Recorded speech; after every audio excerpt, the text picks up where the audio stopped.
Haemophilia जो term है वो हम लोग जो अभी आज जो हम बात कर रहे हैं वो कंजेनाइटल हीमोफीलिया के बारे में बात कर रहे हैं.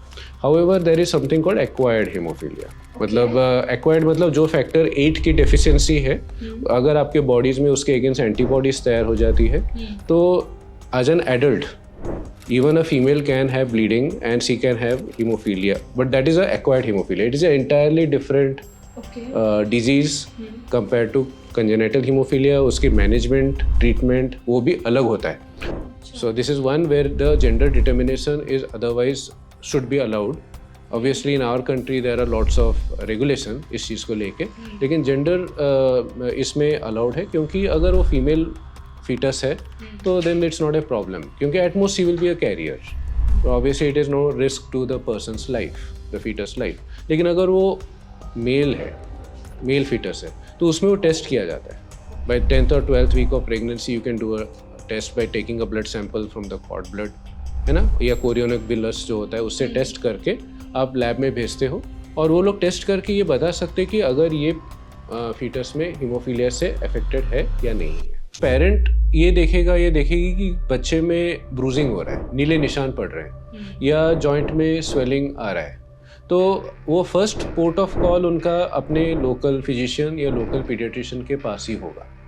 तो इट इज़ वेरी इंपॉर्टेंट कि उस पीडियाट्रिशियन को haemophilia should come in the mind. Most patients at by adulthood और young adulthood they should be aware कि हमारे ये प्रॉब्लम है. उनके पास में एटलीस्ट एक कार्ड होना चाहिए पॉकेट में या कहीं पे भी कि मुझे हीमोफीलिया है, और अगर मुझे हीमोफीलिया है और मुझे चोट लगी है और मैं इस कंडीशन में नहीं हूँ कि मैं आपको बता पाऊँ तो मुझे हीमोफीलिया के वजह से ये फैक्टर सपोर्ट लगना चाहिए. Somebody can not survive with complete zero. तो हम जब कहते हैं कि ब्लीडिंग कंटिन्यूस रहता है, in fact even in these patients ऐसा नहीं कि चोट लगने के बाद में ब्लीडिंग हो रहा है, they don't bleed to death. I mean the blood bleeding will stop at some point because बाकी फैक्टर भी तो है. जो प्रॉब्लम्स होती है ब्लीडिंग की वो आमतौर पे जॉइंट में स्वेलिंग होता है, मतलब लाइक एल्बोज में या नीज में स्वेलिंग हो जाता है. तो अगर इस तरह से कुछ भी हो तो हम कहते हैं कि उनको we call it rice means ज़्यादातर मरीजों में जिन लोगों को सीवियर हीमोफीलिया है वो लाइफ लॉन्ग उनको ब्लीडिंग होते रहते हैं. मोस्टली हमारे हॉस्पिटल्स में जाते हैं तो उनको सफ़ेद खून या उस समय के लिए थोड़ी देर के लिए अगर अवेलेबल है तो इंजेक्शंस मिल जाते हैं.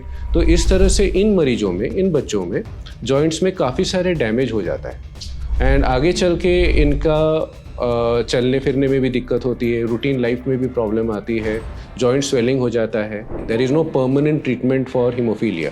ये आपको हमारा एम जो है होना चाहिए कि a haemophilic should lead as normal a life as possible. So it's not appear to anybody else कि मुझे हीमोफीलिया है. जैसे कि मैंने बताया कि अगर कोई बच्चा जॉइंट स्वेलिंग लेके जाता है, कोई यंग एडल्ट है जो जॉइंट स्वेलिंग लेके जा रहा है एंड घुटनों में स्वेलिंग हो गया है चोट की वजह से या किसी भी कारण से, वो घुटना अगर एक पर्सन को दिखाए, एक डॉक्टर को दिखाए जो हीमोफीलिया के बारे में ना सोचे, तो उसको तो ये लगेगा कि उसमें इन्फेक्शन हो गया है, कुछ एंटीबायोटिक देगा, कम नहीं होगा. फिर उसका नहीं कम हो रहा है या स्वेलिंग बढ़ते जा रहा है तो they might do a cut और an incision that can potentially kill सम.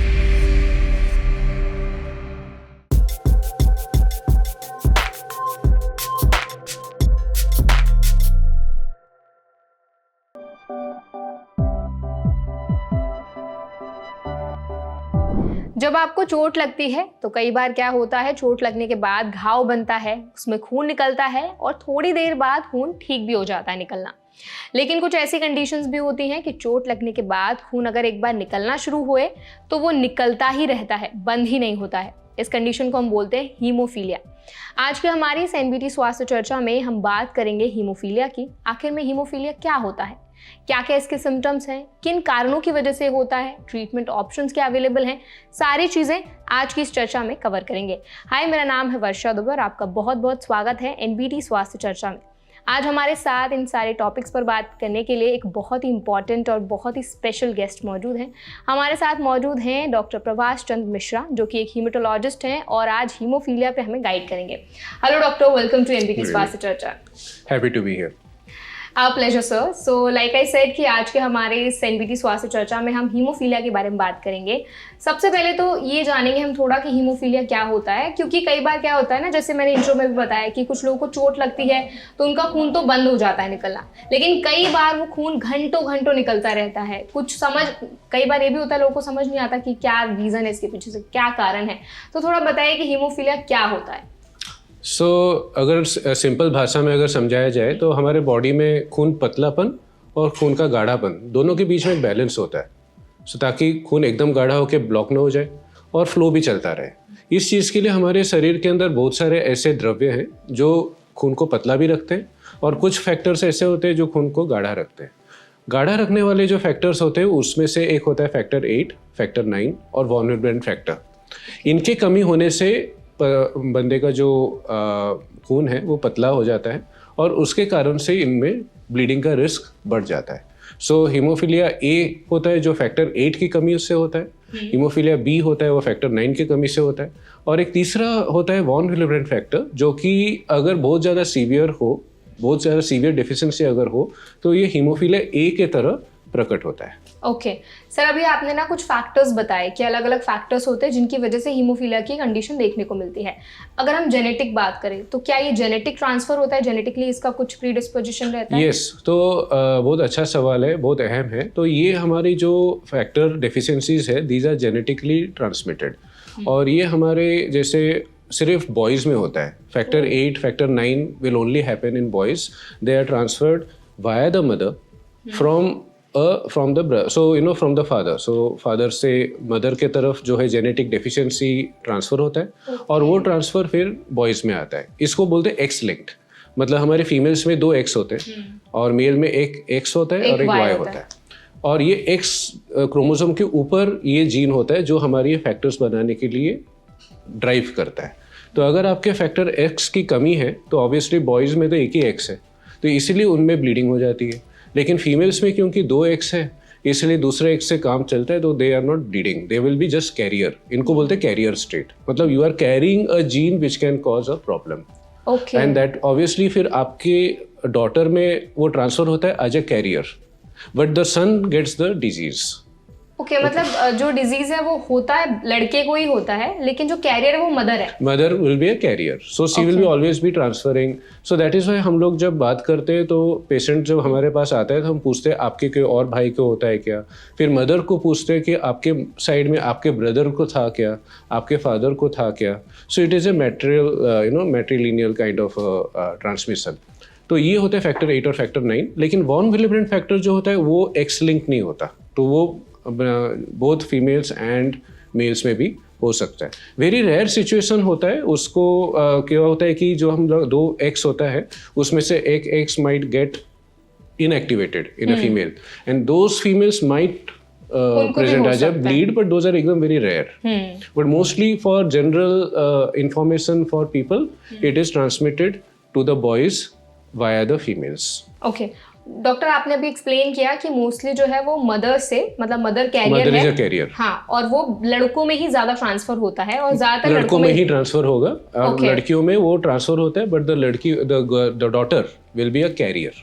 मतलब उसको होगा नहीं, वो आगे अपनी जनरेशन जो आने वाली होगी उसको ट्रांसफर होगा। ओके, सो हमने अभी तो समझ लिया कि हीमोफीलिया क्या होता है। अब हम थोड़ा बात करते हैं कि कैसे पता चलता है। फॉर एग्जांपल हम अगर वूंड की बात करें, किसी का वूंड नहीं हील हो रहा है, या फिर किसी को बहुत ज़्यादा स्कारिंग हो रही है, ब्लड अगर निकल रहा है तो बंद ही नहीं हो रहा है, तो और क्या क्या मेजर सिम्टम्स होते हैं जिससे पता किया जा सकता है कि व्यक्ति को हीमोफीलिया हो रहा है? जो since it presents only in boys, generally speaking ये शुरू होता है कहानी जब अराउंड बच्चा रेंगना शुरू करता है। सो बिकॉज यूजुअली उसके पहले छोटा मोटा चोट से, इवन ड्यूरिंग बर्थ में भी कोई प्रॉब्लम नहीं होता। जब रेंगना शुरू करता है तो घुटनों पे असर पड़ता है, तब पता चलता है अचानक कि घुटने सूजन हो रही है। वो पहले तो पता ही नहीं चलता कि क्यों हो रहा है। एंड उसके बाद में कहीं और चोट लगता है तो एल्बोज में, रिस्ट में, यहाँ पे वहाँ पे जहाँ पे भी चोट लगे वहाँ पे सूजन आना शुरू हो जाता है।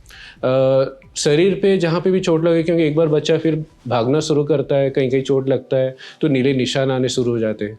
तो इस तरह की सिचुएशन जब होती है तब पेरेंट्स डॉक्टर के पास जाते हैं, and hopefully at that point of time doctor thinks of bleeding disorder और वो फिर इन्वेस्टिगेट करना शुरू करते हैं और उन्हें फिर पता चल जाता है। दूसरी तरह से बचपन से चले आ रहा है, क्योंकि अगर फैक्टर डेफिशिएंसी भी अगर देखें तो काफ़ी सारे लेवल्स के होते हैं, माइल्ड, मॉडरेट, सीवियर। ओके, ठीक है, डिपेंड्स कि आपकी फैक्टर डेफिशिएंसी कितनी है। तो अगर बहुत ज़्यादा सीवियर ना हो तो हो सकता है कि इनिशियली सिर्फ थोड़े ब्रूजिंग वगैरह हो रहा है, जॉइंट्स में स्वेलिंग हो रही है, और बच्चा थोड़ा बड़ा होने के बाद ही पता चलता है। तो by the age of 3 years, 4 years, 5 years, जब वो और भागना शुरू करता है, कहीं चोट लगती है, क्रिकेट खेल रहा है, फुटबॉल खेल रहा है, they start to have injuries. That is when they start noticing कि हमारा शरीर में कहीं सूजन आ जाती है, ब्लीडिंग हो रहा है, और तब फिर जाके डायग्नोसिस होती है। ओके डॉक्टर, आपने ना बताया कि ब्लीडिंग होती है, ये जो हीमोफीलिया, और वो रुकती नहीं है ब्लीडिंग, बहुत घंटों घंटों ब्लीडिंग होती रहती है। तो क्या कुछ ऐसी कंडीशंस नहीं है, जैसे फॉर एग्जांपल अगर किसी को नाक से खून निकल रहा है तो क्या ये भी हीमोफीलिया का साइन है? सी ऐसा है कि नाक से खून जाना could be a possibility for some bleeding disorder, okay, not necessarily haemophilia. आज हम हीमोफीलिया के बारे में बात कर रहे हैं, बट अदरवाइज नाक से ब्लड आना जरूरी नहीं कि हीमोफीलिया ही हो, जिसको नक्सीरी बोलते हैं आप। It can be because of so many reasons. So just bruising on the skin can be because of platelet disorder, मतलब प्लेटलेट की कमी होते हैं बॉडी के अंदर, हीमोग्लोबिन, WBC, प्लेटलेट की कमी से भी हो सकता है। तो वो तो डॉक्टर का काम है वो समझना कि ये प्रॉब्लम जो ब्लीडिंग जो इनको हो रहा है ये किस कारण से हो रहा है। ऑब्वियसली नाक से ब्लीडिंग होना या दांतों से ब्लड आना या जो घुटनों में सूजन आना, एल्बो में सूजन आना, चोट लगने पे प्रोलॉन्ग ब्लीडिंग होना, ये सारी चीज़ें तो obviously haemophilia should be on the mind of any paediatrician. कोई भी पीडियाट्रिशियन के माइंड में ये आना चाहिए कि ये चीज़ हम देख रहे हैं और ये चीज़ के वजह से ये प्रॉब्लम हो रहा है। डॉक्टर, आपने मेंशन किया था कि माइल्ड, मॉडरेट और सीवियर फॉर्म्स होती है हीमोफीलिया, उसको थोड़ा एक्सप्लेन करिए, कैसे अलग है एक दूसरे से? सो फैक्टर हमारे डेफिशिएंसी के ऊपर रहता है। नॉर्मली फैक्टर 8 की जो लेवल होता है उसका 50% से लेके 145% लेवल होता है बॉडी में। ओके प्रॉब्लम तब स्टार्ट होता है जब सीवियर, माइल्ड, मॉडरेट है। अगर सीवियर के बारे में बात करें तो it should be less than 1%। That means हम सोचिए कि 50% नॉर्मली होना चाहिए, it is less than 1%। 1 to 5% would be in the moderate range. More than 5% it would be in the mild category. तो mild category more than 5% generally पता भी नहीं चलता, इनिशियली सिर्फ ब्रूजिंग वगैरह के साथ में हो सकता है। मॉडरेट वालों में भी उतनी ब्लीडिंग नहीं होती। मेजर जो हम लोग जो बात कर रहे हैं जो मोस्टली सामने आता है वो है severe, where the factor level is less than 1%. But when we say less than 1%, इसका मतलब नहीं कि factor is completely zero. Because a factor level of 0 cannot be compatible with life. मतलब वो आप somebody cannot survive with complete 0. तो हम जब कहते हैं कि ब्लीडिंग कंटिन्यूस रहता है, in fact even in these patients ऐसा नहीं कि चोट लगने के बाद में ब्लीडिंग हो रहा है, they don't bleed to death. The bleeding will stop at some point because बाकी फैक्टर भी तो है। So it's not that कि completely factor absent है. Complete absence is not compatible with life. But less than 1% is severe. Okay. अभी आपने पूरा अच्छे से एक्सप्लेन किया कि सीवियर, माइल्ड और क्या मॉडरेट कंडीशंस होती हैं, क्या फॉर्म्स होती हैं। डॉक्टर, अगर किसी को फॉर एग्जांपल आपने बताया कि किसी को खून निकलता है तो ज़रूरी नहीं है कि वो निकलता ही रहेगा, एक पॉइंट पे आके वो स्टॉप तो हो ही जाएगा।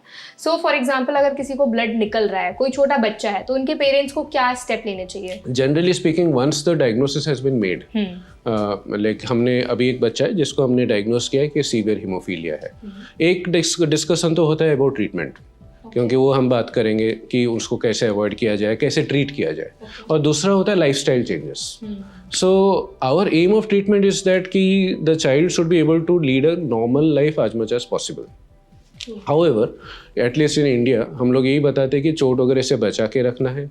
क्रिकेट, फुटबॉल जैसे खेल initially at least till the time कि उनको हम लोग फैक्टर लेवल या फैक्टर सपोर्ट नहीं कर रहे, जो जिस फैक्टर की कमी है वो फैक्टर की रिप्लेसमेंट जब तक नहीं हुई है तब तक एटलीस्ट आप चोट वगैरह से बचा के रखना होगा, कॉन्टैक्ट स्पोर्ट्स से बचा के रखना होगा।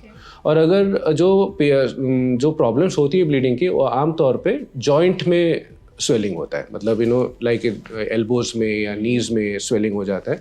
तो अगर इस तरह से कुछ भी हो तो हम कहते हैं कि उनको we call it rice means rest, R for rest, I for ice packing करते, C for compress, and E for just rest करके रखते हैं हम लोग, उसको एक्सटेंशन पोजीशन में रखते हैं. So this is what we call as a RICE protocol, और हम लोग इसको एडवाइस करते हैं पेरेंट्स को. तो डॉक्टर अभी जो आपने बताया कि राइस एक करके आप पेरेंट्स को सजेस्ट करते हो, हाँ, कि आपको ये प्रोटोकॉल्स फॉलो करने हैं अगर बच्चे को खून आ रहा है, कुछ ऐसी कंडीशन देखने को मिल रही है. जब बच्चे को डायग्नोस हो जाता है कि इस बच्चे को हीमोफीलिया की प्रॉब्लम है, उसके बाद और क्या क्या चेंजेस लाइफस्टाइल सजेस्ट किए जाते हैं? So other than the fact that they should B avoiding contact sports initially, जैसे अगर आप साइकिलिंग वगैरह कर रहे हो तो वेयर गार्ड्स, हेलमेट, ये सब चीज़ें तो होनी चाहिए. स्विमिंग जैसे स्पोर्ट्स अलाउड होते हैं, दे आर इनफैक्ट एनकरेज इसलिए होता है क्योंकि अगर आप स्पोर्ट्स एक्टिविटी नहीं कर रहे हो तो आपकी मांसपेशियाँ कमज़ोर हो जाएंगे, आपका, और you will grow obese, you will grow fat, आपका वेट बढ़ेगा तो फिर वो जॉइंट्स पे भी स्ट्रेन पड़ेगा. ऑलरेडी आपको ब्लीडिंग का रिस्क है एंड जॉइंट्स पे ही प्रेशर ज़्यादा पड़ता है. तो अगर आपके एक्सरसाइज वगैरह करके muscle strength is to be built.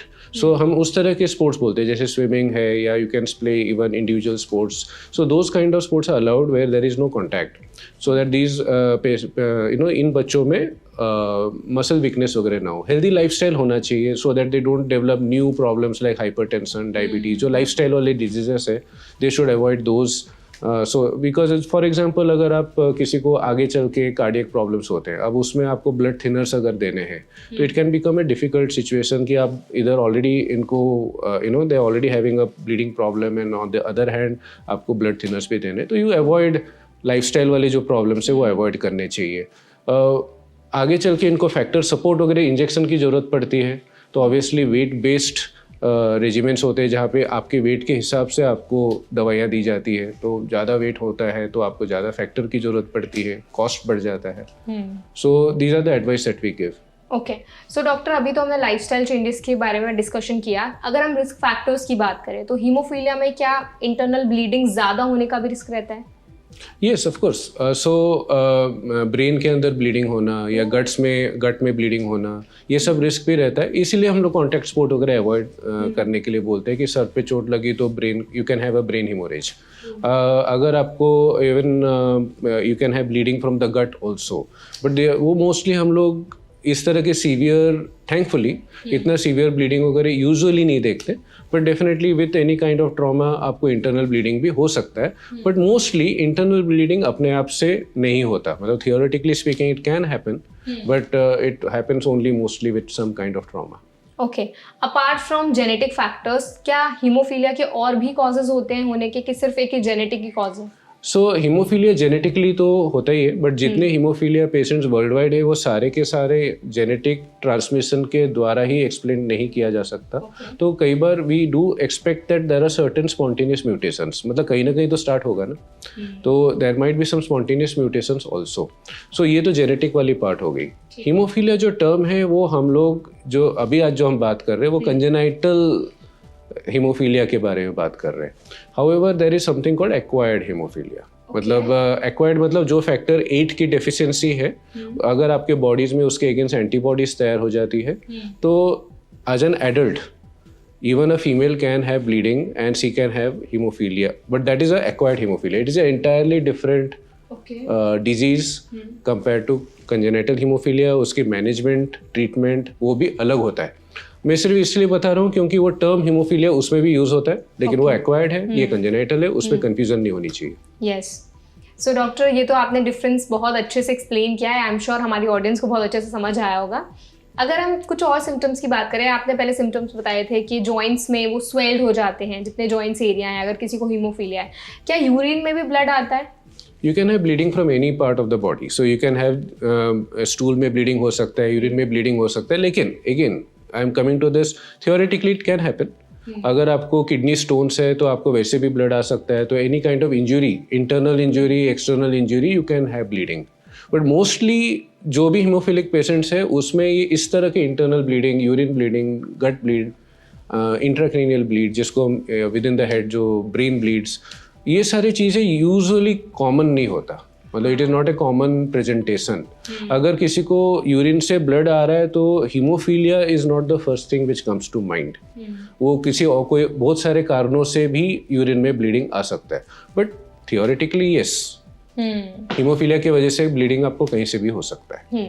Like आपने बताया कि हीमोफीलिया में बच्चों का एकदम से ब्लड अगर निकलता है तो निकलता रहता है, ब्रूजिंग बहुत ज्यादा होती है। ब्रूजिंग होती है, जॉइंट्स में स्वेलिंग होता है, इस तरह की सिचुएशंस काफ़ी कॉमन होता है। और अगर इनिशियल हम लोग की कंट्री में, क्योंकि फैक्टर सपोर्ट काफ़ी कॉस्टली होता है, and so most children with haemophilia unfortunately still do not gate factor, मतलब मोस्टली जो फैक्टर सपोर्ट है, क्योंकि इसमें कोई टैबलेट फॉर्म में कोई ट्रीटमेंट अभी है नहीं। There is no permanent treatment for haemophilia.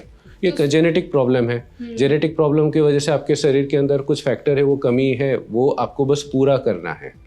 तो अभी तक कोई ऐसा टेक्निक नहीं कि आप उसको टैबलेट के द्वारा या किसी सर्जिकल प्रोसीजर के द्वारा आप उसको करेक्ट कर सको। हालांकि अभी फिलहाल जीन थेरेपी जरूर आने लगा है। It is not very well developed, it is not easily available, बहुत एक्सपेंसिव है, almost millions of dollars if you have to go for gene therapy. और जीन थेरेपी के अलावा भी आज के डेट में बहुत सारे सेफ ट्रीटमेंट ऑप्शंस है, जो कि डेफिनेटली कॉस्टली है but would be relatively safer than gene therapy. But ये सारी चीज़ें हमारे मेजॉरिटी पेशेंट्स में ये अवेलेबल नहीं है। तो मेजॉरिटी पेशेंट्स में, ज़्यादातर मरीजों में जिन लोगों को सीवियर हीमोफीलिया है, वो लाइफ लॉन्ग उनको ब्लीडिंग होते रहते हैं। मोस्टली हमारे हॉस्पिटल्स में जाते हैं तो उनको सफ़ेद खून या उस समय के लिए थोड़ी देर के लिए अगर अवेलेबल है तो इंजेक्शंस मिल जाते हैं। तो इस तरह से इन मरीजों में, इन बच्चों में जॉइंट्स में काफ़ी सारे डैमेज हो जाता है एंड आगे चल के इनका चलने फिरने में भी दिक्कत होती है, रूटीन लाइफ में भी प्रॉब्लम आती है, जॉइंट स्वेलिंग हो जाता है। सो ये सारी प्रॉब्लम हम लोग इस देश में ज़रूर देखते हैं। ओके डॉक्टर, आपने ना ट्रीटमेंट के टाइम पे थेरेपीज की बात की कि एक जीन थेरेपी होती है, तो जीन थेरेपी में एक्चुअल में क्या किया जाता है, क्या किया जाता है हीमोफीलिया के केसेस में?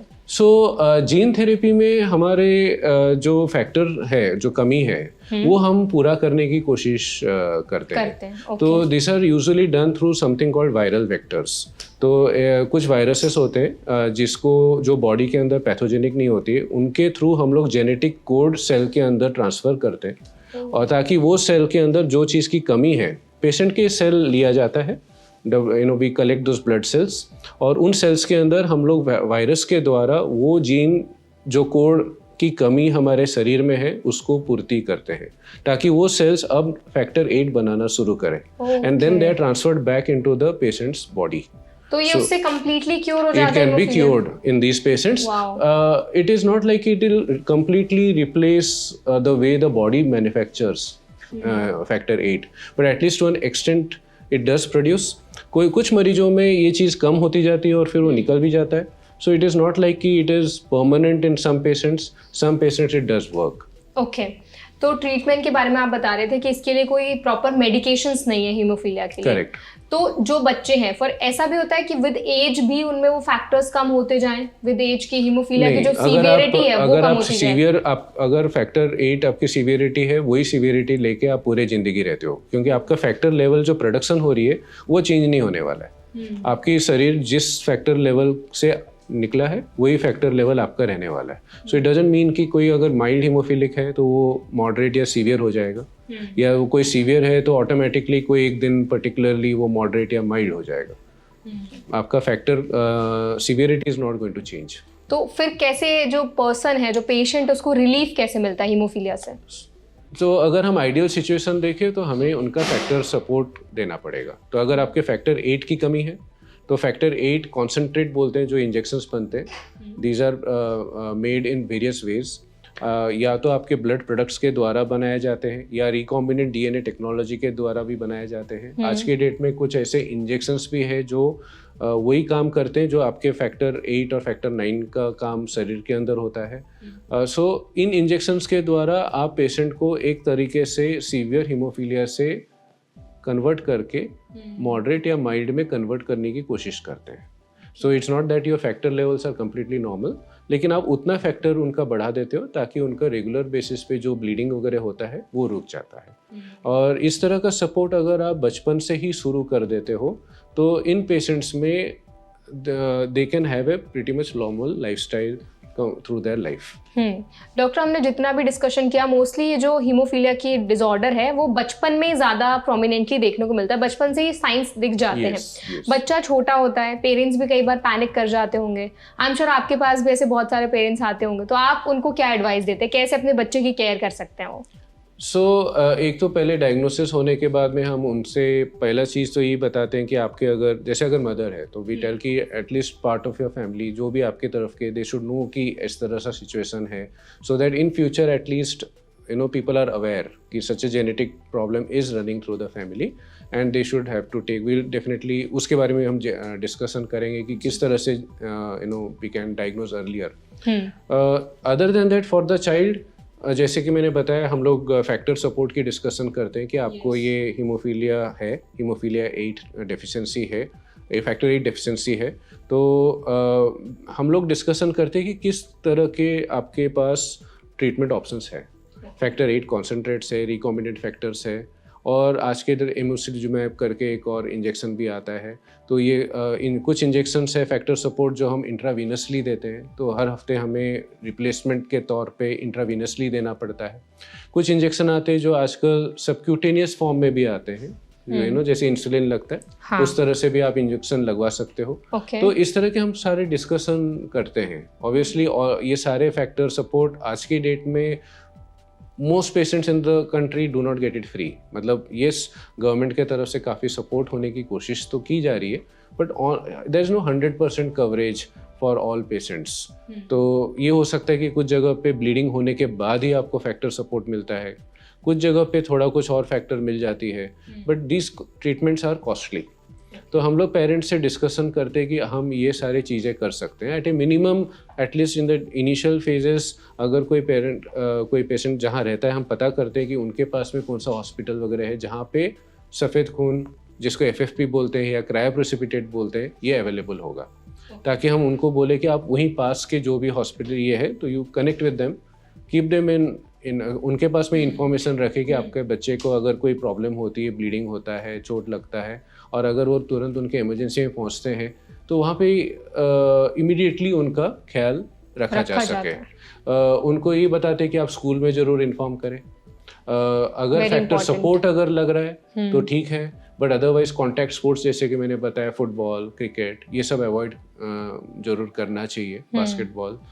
सो these are the kind of exercises which should be avoided for children who are not on factor support. अगर आप फैक्टर सपोर्ट है तब भी at least you can still do all the sports, but otherwise we ask them to avoid. तो doctor फिर उसके बाद में फैक्टर हम लोग वैक्सीन वगैरह की बात करते हैं। वैक्सीन देना पड़ता है, हाँ। वो सब इंट्रामस्कुलर इंजेक्शन होता है। तो हम we write an instruction that the finest possible needle has to be used. Vaccine तो देना ही पड़ेगा, और जहाँ पे हो सके सबक्यूटेनियस वाले वैक्सीन यूज होते हैं, बट काफी सारे वैक्सीन हमारे इंट्रामस्कुलर है। तो हम यही कहते हैं कि द फाइनेस्ट पॉसिबल नीडल से लगवाया जाए और उस पॉइंट को फिर प्रेस करके रखा जाए, क्योंकि उनको ब्लीडिंग हो सकती है उसके बाद। करेक्ट। तो सर, जैसे नॉर्मल अगर हीमोफीलिया का बच्चा है, उसको हीमोफीलिया है, उसको कोई सर्दी जुकाम या कोई नॉर्मल कंडीशन हो जाती है, कोई बीमारी हो जाती है, उनको इंजेक्शन लगना हो, तो फिर डॉक्टर्स क्या क्या प्रिकॉशंस लेते हैं? क्योंकि ये तो आपने बताया कि वैक्सीनेशन होता है तब हम बहुत फाइनेस्ट निडल का इस्तेमाल करते हैं, लेकिन जो नॉर्मल बीमारी और भी बीमारियां, उनमें क्या क्या प्रिकॉशंस लिए जाते हैं? रूटीन सर्दी जुकाम वगैरह के लिए इंजेक्शंस की तो जरूरत पड़ती नहीं है, एंड डेफिनेटली कोई भी आपको प्रॉब्लम्स है तो आप अपने रूटीन टैबलेट्स, कैप्सूल्स, सिरप्स जो भी आपको डॉक्टर प्रिस्क्राइब करते हैं, वो तो आप यूज़ कर ही सकते हो। हम उनको ये जरूर बोलते हैं कि आप अपने डॉक्टर को इस बीमारी के बारे में बता दें, एंड मोस्ट पीडियाट्रिशियंस और फिजिशियंस विल बी अवेयर कि हाँ, हीमोफीलिया नाम का एक प्रॉब्लम है, और वो उस तरह के दवाइयाँ अवॉइड करेंगे। जैसे हम लोग NSAID जिसको बोलते हैं, जैसे ब्रूफेन है या वोवेरान जिसको बोलते हैं, these are the kind of drugs we would avoid in these patients, क्योंकि इनको अल्सर्स होके ब्लीडिंग होने का रिस्क रहेगा। तो doctors will know which medicine to avoid. हम पेरेंट्स को यही बोलते हैं कि आप डॉक्टर को जरूर बता दीजिए, आपके जो फैमिली डॉक्टर है उनको पता होना चाहिए। जहाँ तक इंजेक्शन की बात है, intravenous injection can be given, उसमें कोई प्रॉब्लम नहीं है। और जैसे कि मैंने पहले भी बताया, वैक्सीन के लिए भी हम इंट्रामस्कुलर वैक्सीन जब देते हैं तो you use the needle, so similar precaution can be taken if you have to give an intramuscular injection. Okay. Also doctor, जो हीमोफीलिया का ट्रीटमेंट होता है, आपने एक्सप्लेन किया कि किस तरह से ट्रीटमेंट होता है, क्या लाइफ लॉन्ग चलता है? Yes, the therapy for this will be lifelong. मतलब क्योंकि आज के डेट में unless you have undergone a gene therapy जिसके लिए कि आपको लाइफ लॉन्ग आपने करेक्ट कर दिया जो, और वो थेरेपी अभी फिलहाल सारों को तो अवेलेबल नहीं है। I mean it's currently not available in the country either. तो आपको जो फैक्टर रिप्लेसमेंट है that will be life long. Okay, gene therapy के अलावा भी कोई और थेरेपीज होती है या सिर्फ यही एक थेरेपी नहीं, है? आज के डेट में अगर आप परमानेंट ट्रीटमेंट की बारे में बात करें तो जीन थेरेपी ही है। ओके, ऑल्सो डॉक्टर, जब हम पहले डिस्कशन कर रहे थे आपने बताया था कि मदर कैरियर होती है, मदर से बच्चे में ट्रांसफर होता है, तो ऐसे कुछ वैक्सीनेशन बिफोर मैरिज भी कुछ ऐसे टेस्ट कराए जाते हैं, कुछ वैक्सीनेशन अवेलेबल होते हैं? There are no vaccines available to prevent the spread of carrier, but definitely one can find out if there is a history in the family. जैसे अगर अभी इस लड़के का हो रहा है तो ऑब्वियसली उसकी अगर कोई बहन है तो the parents should tell the daughter कि देखो आपका your brother has haemophilia so you are likely to be a carrier. तो उसका टेस्टिंग हो सकता है कि हाँ ये कैरियर है या नहीं है। और अगर वो कैरियर है तो फिर आप उनकी जो प्रेगनेंसी होता है तो डेफिनेटली सी कैन ट्रांसफर। तो this is one indication where you can do a gender determination. अच्छा, so this is one where the gender determination is otherwise should be allowed. Obviously in our country there are lots of regulation इस चीज़ को लेके, लेकिन gender इसमें allowed है क्योंकि अगर वो फीमेल फीटस है तो then it's not a problem क्योंकि at most she will be a carrier. Obviously it is no risk to the person's life, the foetus life. लेकिन अगर वो मेल है, मेल फीटस है, तो उसमें वो टेस्ट किया जाता है। By 10th or 12th week of pregnancy you can do a test by taking a blood sample from the cord blood, है ना, या कोरियोनिक बिलस जो होता है उससे टेस्ट करके आप लैब में भेजते हो और वो लोग टेस्ट करके ये बता सकते हैं कि अगर ये फीटस में हीमोफीलिया से अफेक्टेड है या नहीं है। डॉक्टर, जब हम डायग्नोसिस की बात कर रहे थे तो आपने बताया था कुछ ऐसे केसेस होते हैं, कुछ ऐसे फैक्टर्स होते हैं जिनसे आप अर्ली डायग्नोस कर सकते हैं, तो अर्ली डायग्नोसिस के लिए क्या करना चाहिए, कैसे होता है? सो कोई फैक्टर से तो नहीं, but otherwise awareness. So there should be a very good awareness. मतलब अवेयरनेस का मतलब है कि आपके फैमिली फिजिशियन, आपके जनरल प्रैक्टिशनर या आपके पीडियाट्रिशियन, उनको हीमोफीलिया के बारे में मालूम होना चाहिए। मालूम तो कई बार होता है but otherwise they don't suspect, क्योंकि पेरेंट ये देखेगी कि बच्चे में ब्रूजिंग हो रहा है, नीले निशान पड़ रहे हैं या जॉइंट में स्वेलिंग आ रहा है, तो वो फर्स्ट पोर्ट ऑफ कॉल उनका अपने लोकल फिजिशियन या लोकल पीडियाट्रिशियन के पास ही होगा। तो इट इज़ वेरी इंपॉर्टेंट कि उस पीडियाट्रिशियन को haemophilia should come in the mind.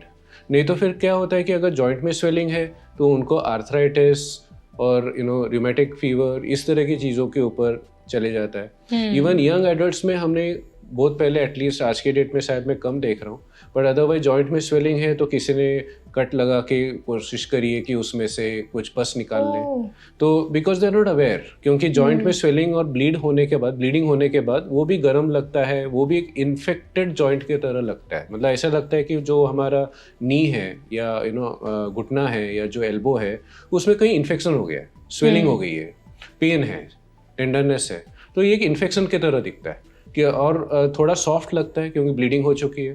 तो अगर कहीं डॉक्टर ने अगर ये नहीं सोचा कि ब्लीडिंग की वजह से हुआ है तो ये सोचेगा कि इन्फेक्शन है, तो वहाँ पे वो he will give antibiotics, he और she will then put a cut, so those can be potentially dangerous and फेटल।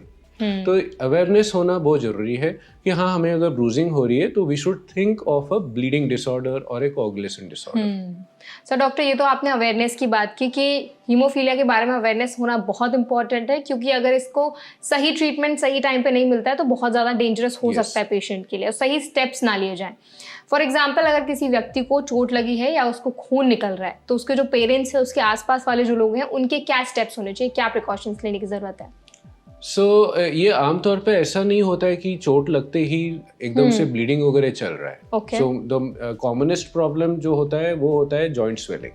मतलब गिरने के बाद में चोट लगने पे थोड़ा ब्लीडिंग हो सकता है, बट अदरवाइज हमारे स्किन में भी काफ़ी सारी चीज़ें हैं, प्लेटलेट्स आते हैं हमारे बॉडी में, ये सारी चीज़ें जो है इमीडिएट जो है प्रॉब्लम को रोकने में काफ़ी हद तक मदद कर जाता है।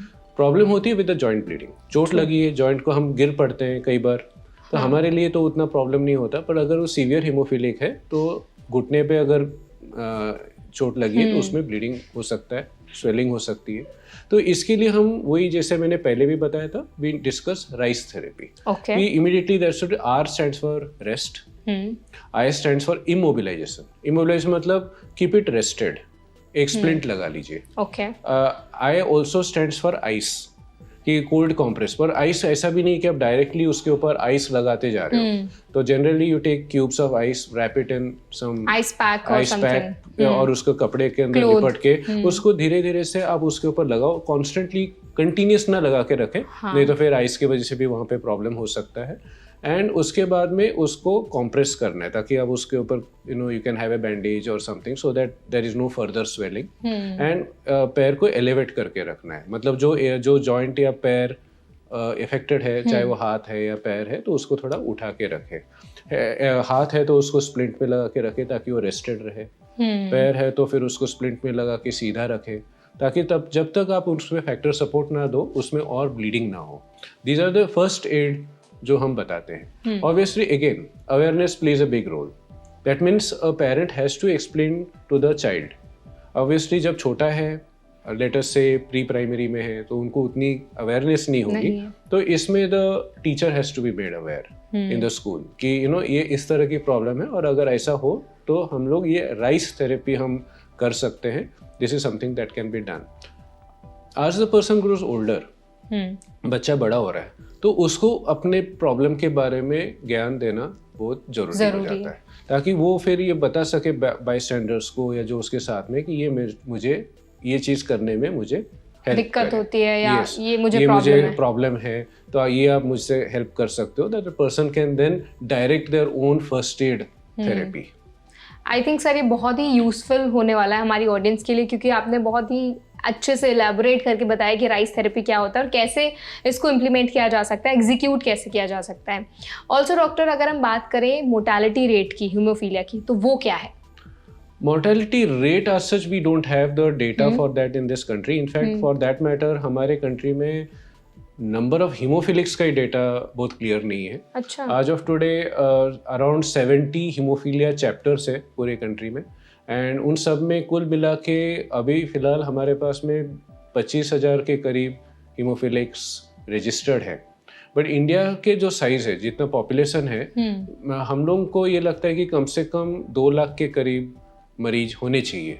तो ऑब्वियसली काफ़ी अवेयरनेस अभी भी नहीं है, एंड कई सारे मरीज हो सकता है कि माइल्ड या मॉडरेट है, जिसकी वजह से वो डिटेक्टेड नहीं है। तो सिर्फ सीवियर हीमोफिलिक्स हमारे पास है। उसमें से फिर कितने लोगों का किसी प्रॉब्लम की वजह से डेथ होता है या मोर्टेलिटी है, वो उस तरह का डेटा हमारे पास में नहीं है। मोर्टेलिटी की अगर बात करें तो again mortality is possible. Any kind of severe trauma can be a fatality for even a normal individual.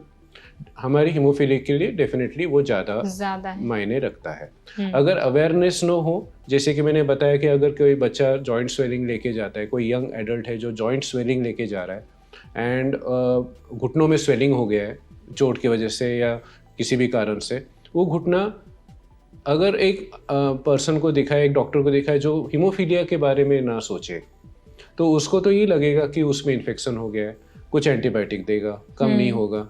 फिर उसका नहीं कम हो रहा है या स्वेलिंग बढ़ते जा रहा है, तो they might do a cut और an incision that can potentially kill someone. So somebody then can definitely continue to bleed, और ये चीज़ हमें प्रॉब्लम में डाल सकता है। Again, it has to be awareness. I mean normal patient के लिए भी उतना ही डेंजरस है, लेकिन अगर जो हीमोफीलिया का पेशेंट है उसको अगर ऐसी कोई इंजरी होती है या कुछ कट लगता है तो उनकी जान को ज़्यादा रिस्क रहता है। ऑल्सो डॉक्टर, अगर हम कुछ सिचुएशंस की बात करें, कुछ केस स्टडीज़ की बात करें, जैसे फॉर एग्जांपल किसी व्यक्ति को जिसको हीमोफीलिया है, उनका एक्सीडेंट हो जाता है, उनको बहुत सीवियर ब्लीडिंग होती है, तो उनकी जान को रिस्क तो ऑब्वियसली ज़्यादा रहता है। ऐसे कंडीशंस में डॉक्टर्स जो हैं, जो फैमिली मेम्बर्स हैं, उनको क्या स्टेप्स लेने चाहिए? So again most patients by adulthood or young adulthood, they should be aware कि हमारे ये प्रॉब्लम है। उनके पास में एटलीस्ट एक कार्ड होना चाहिए पॉकेट में या कहीं पे भी कि मुझे हीमोफीलिया है, और अगर मुझे हीमोफीलिया है और मुझे चोट लगी है और मैं इस कंडीशन में नहीं हूँ कि मैं आपको बता पाऊँ, तो मुझे हीमोफीलिया के वजह से ये फैक्टर सपोर्ट लगना चाहिए। At a minimum, maybe the person is in an area where factor injection या उसकी जो हम लोग जो रिप्लेसमेंट थेरेपी की बात करते हैं वो अवेलेबल नहीं है.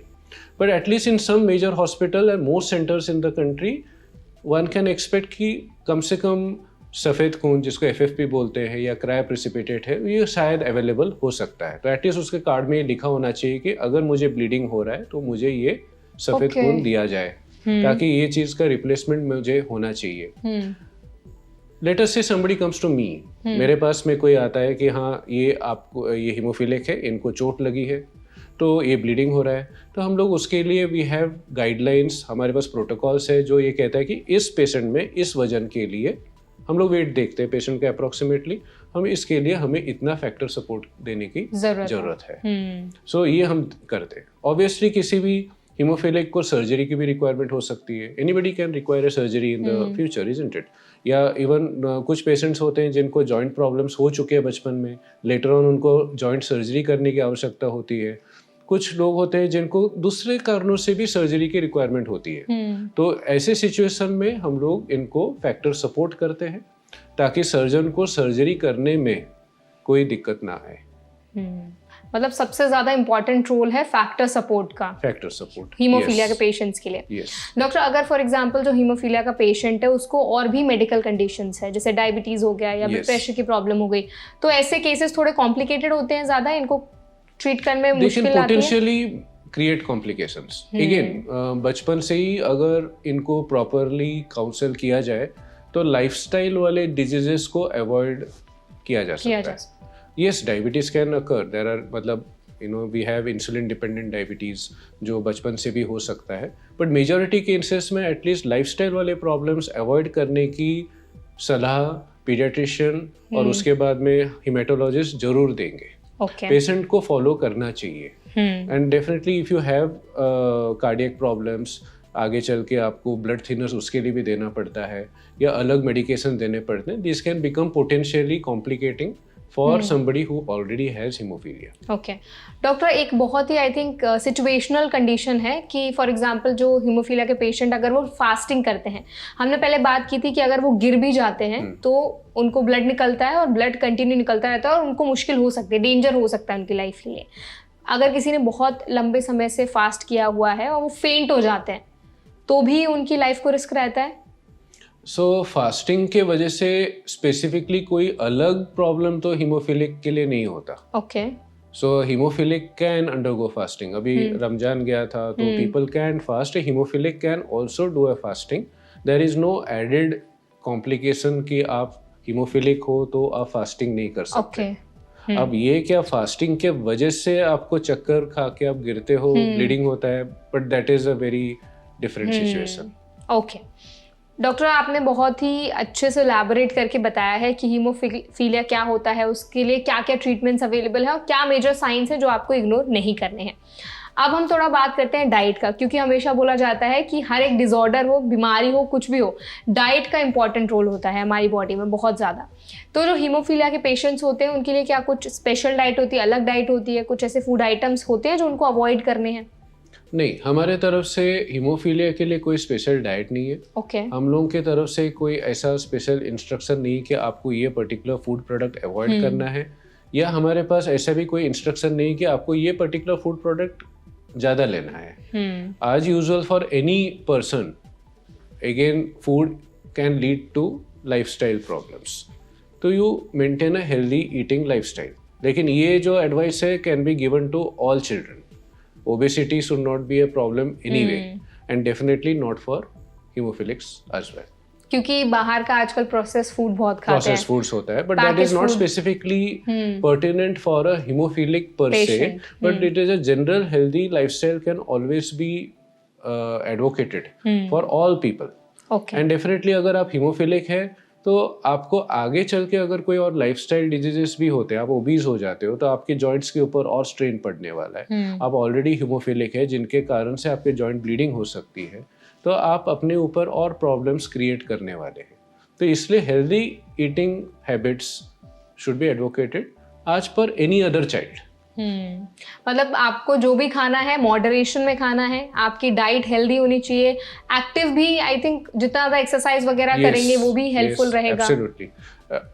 एक्सरसाइज में इट बिकम्स अ चैलेंज। अगर आपके पास में फैक्टर सपोर्ट नहीं है, ओके, तो आप सीवियर हीमोफिलिक है, आपको ब्लीडिंग टेंडेंसी है, तो हम उसमें बहुत ज़्यादा एक्सरसाइज नहीं बता पाते। Okay. मतलब वी टेल देम कि आप कॉन्टैक्ट स्पोर्ट्स ना करें। ये स्विमिंग वगैरह कर सकते हो, जहाँ पे कॉन्टैक्ट नहीं है वो आप कर सकते हो, वॉकिंग कर सकते हो, रनिंग कर सकते हैं, but even when you are running you have to use proper footwear, नहीं तो फिर अगेन जॉइंट्स के ऊपर स्ट्रेन पड़ने वाला है। तो it becomes difficult to advise a lot of exercises for in our country specially अगर आप हीमोफिलिक हैं। बट अदरवाइज अगर आप फैक्टर सपोर्ट पे है, जैसे मैंने शुरू में भी कहा था कि आपको हमारा एम जो है होना चाहिए कि a haemophilic should lead as normal a life as possible. So it's not appear to anybody else कि मुझे हीमोफीलिया है। ट्रू। जो हीमोफिलिक पेशेंट्स होते हैं वेट ट्रेनिंग वगैरह भी उनको अवॉइड करनी है। They can do weight training, they Okay. can do muscle building exercises, muscle strengthening physiotherapy should be done. These are, and obviously any kind of exercises which involve the lifting of weights and other things should be done under a professional guidance like for anybody else. Otherwise you would be prone for injuries. Okay doctor, क्योंकि हम बात कर रहे थे कि haemophilia mostly बच्चों में ही diagnose होता है, बचपन से ही शुरू हो जाता है।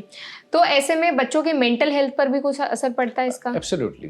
एंड ये सिर्फ हीमोफीलिया ही नहीं, कोई भी आप कंजेनाइटल डिसऑर्डर की बात करें, अगर बचपन से आपको कोई कंजेनाइटल प्रॉब्लम है जिसकी वजह से आपके लाइफस्टाइल में लिमिटेशंस आ जाती है, आप वो सारे चीजें नहीं कर पाते हो जो बाकी बच्चा कर रहा है, तो उस तरह की सिचुएशन में आपको मेंटल इश्यूज हो सकता है। तो ऐसे सिचुएशन में आप अपने काउंसलिंग की जरूरत है, फैमिली मॉरल सपोर्ट की बहुत जरूरत है। So this is true for all children with congenital problems. बच्चों की तो काउंसलिंग होती है, पेरेंट्स के लिए भी काउंसलिंग जरूरी है। होती है, तो you start talking to parents, explain to them that this is what you can do. And definitely parents की काउंसलिंग होने के बाद ही फिर they will be in a state to talk to their child. Yes, counseling is very important. क्या ऐसी top 3 चीजें हैं जो पेरेंट्स को पता होनी चाहिए हीमोफीलिया के बारे में, हर पेरेंट को, अगर उनके बच्चे को हीमोफीलिया है तो? That's a good question. तो अगर वही जैसे मैं सबको ही कहता हूँ, awareness should be there. Okay, so अगर आपको अपने बच्चे में पता चल गया कि हीमोफीलिया है, so that awareness should start with the school, with the rest of your family, and gradually when the child is older, कि वो बड़ा हो गया है, तो उसको भी वो अवेयरनेस आना चाहिए कि मुझे ये हीमोफीलिया प्रॉब्लम है। हाँ। और ये हीमोफीलिया इश्यू है, तो मुझे अपने लाइफस्टाइल में ये सारी चीज़ें करने चाहिए। So these are the main things that we explain to family. And obviously दूसरा चीज़ ये भी है कि अगर एक you already have a haemophilic child, you should be aware कि जेनेटिक ट्रांसमिशन है, तो at least the next pregnancy should be avoided if you are having a hemophilic baby or a fetus. तो अगर आपका 10th or 12th week of pregnancy में आप you put in a needle under guidance by gynecologists or interventional gynecologists who are well trained in this procedure, they should be able to put a needle in the cord blood or in the chorionic villus, take a sample and send it to the genetist to find out whether this child also has hemophilia or not. Okay. So ये awareness होना चाहिए कि next child if possible can be avoided. Again, so obviously we are talking of abortion. ये एक personal decision होता है, but they should be aware of it. That अगर आपको fetus affected है, तो abortion is an option. Okay, But then again they can choose not to abort. मतलब ये पर्सन टू पर्सन डिपेंड करता है। ऑल्सो डॉक्टर, अब हम अगर बात करें हीमोफीलिया के बारे में, बहुत सारे मिथ्स हैं सोसाइटी में। टॉप कुछ ऐसे मिथ्स हैं जो आपके पास आते हो, आपको सुनने में आए हो हीमोफीलिया के बारे में? In society, the commonest myth would be whether this is transmission by contact. अच्छा, छूने से फैलता है क्या? छूने से तो नहीं फैलना चाहिए। And then the other problem which becomes very difficult, particularly क्योंकि इसमें the mother can get ostracized, क्योंकि अब क्या हुआ है कि ये it has come through the mother's side. So one has to be very careful while explaining the disease and the genetic transmission, कि हमारे जैसे सोसाइटी में the female is always at a disadvantage.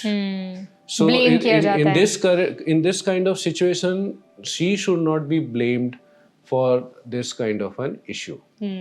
So ये एक बहुत बड़ी problem हम लोग जरूर फेस करते हैं कि हमें समझाने में काफ़ी नाजुकता से समझाना पड़ता है ताकि ये चीज़ ऐसा ना हो कि द मदर के ऊपर ये चीज़ आए कि प्रेशर आ आपके जाए। ऊपर आपके वजह से ये हीमोफीलिया हुआ है, या उसके फैमिली के ऊपर ये आए कि आपको पता था ये हीमोफीलिया हुआ है, क्योंकि अक्सर फैमिलीज में पता ही नहीं होता है। So they should not be blamed. So अगर मुझे अगर चैलेंज अगर आता है तो इसमें आता है, मोस्टली कि उनको समझाने में आता है। एंड वन ओनली होप्स कि इस तरह के इंटर फैमिली या इंट्रा फैमिली कोई वाद विवाद ना हो जाए इस चक्कर को लेके।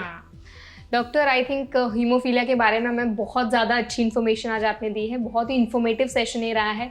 एट लास्ट अगर कोई मैसेज आप हमारी ऑडियंस को देना चाहें तो बहुत हेल्पफुल होगा। So haemophilia is not necessarily a life threatening disorder, and आज के डेट में हमारे पास में इसको मैनेज करने के लिए बहुत सारे इफ़ेक्टिव और सेफ थेरेपीज़ भी है। blood therapies have become much safer, हम फैक्टर सपोर्ट है become much safer. And definitely मैंने जब अपना कैरियर स्टार्ट किया था और आज के डेट में बहुत सारे फैक्टर अवेलेबल है, एंड डेफिनेटली बहुत सारे मरीजों को ये स्टेट गवर्नमेंट्स भी अपने पेशेंट्स के लिए ज़रूर देना शुरू किए हैं। It is not 100% coverage, we are not still at a 100% universal coverage, लेकिन we are definitely going there. और ये डेफिनेटली एक बहुत ज़्यादा एनकरेजिंग साइन है, एंड मैं सोचता हूँ कि आगे चल के हमारे लिए ये प्रॉब्लम बहुत ज़्यादा डिस्कशन लायक ना रहे। बिल्कुल। Thank you so much doctor for your time and for such an insightful session. I hope जो भी इन्फॉर्मेशन आज आपने हमारी ऑडियंस के साथ शेयर की उनको काफ़ी हेल्पफुल लगी होगी, और आज का सेशन बहुत ज़्यादा इंसाइटफुल रहा है। Thank you so much for your time. Thank you again. I hope आज का सेशन आपको हेल्पफुल लगा होगा। अगर सेशन आपको पसंद आया हो तो वीडियो को लाइक करें। कोई सवाल आप हमसे पूछना चाहते हैं तो कमेंट सेक्शन में ज़रूर बताएं, और ऐसे और भी वीडियोस देखने के लिए हमारे चैनल NBT लाइव को सब्सक्राइब करना ना भूलें।